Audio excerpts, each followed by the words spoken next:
ಅಮಿತ್ ಶಾ ಹತ್ರ ಹೋಗಿ ನೀವು ಬಡ್ಡಿ ರಹಿತ ಸಾಲವನ್ನು ತರೋದಾದ್ರೆ ನೀವು ಯಾವತ್ತು ತರ್ತೀರಿ, ಡಿಡಿ ಯಾವತ್ತು ಹೋಗ್ತೀರಲ್ಲ ಅವತ್ತಿನ ದಿವಸನೇ ಈ ಆಡಳಿತ ಮಂಡಳಿ ಎಲ್ಲ ಸದಸ್ಯರನ್ನ ರಾಜೀನಾಮೆಯನ್ನು ಕೊಟ್ಟು ನೀವು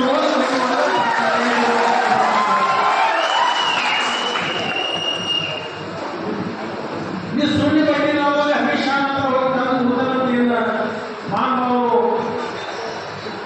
ರಮೇಶ್ ಜಾರಕಿಹೊಳಿ ಹೇಳಿದಾರಲ್ಲ, ನಾನು ಅದನ್ನು ಸ್ವಾಗತ ಮಾಡ್ತೀನಿ. ನೀವು ಯಾವತ್ತು ಸೊನ್ನೆ ಬಡ್ಡಿದಾರರಲ್ಲಿ ಸಾಲ ತಗೊಂಡು ಗೊತ್ತಿರಲ್ಲ, ನೀವು ಡಿಡಿ ತೆಗೆದು ಜೆರಾಕ್ಸ್ ಕಳಿಸಿದ್ರೆ ನೀವು ಬರೋದು ಬೇಡ.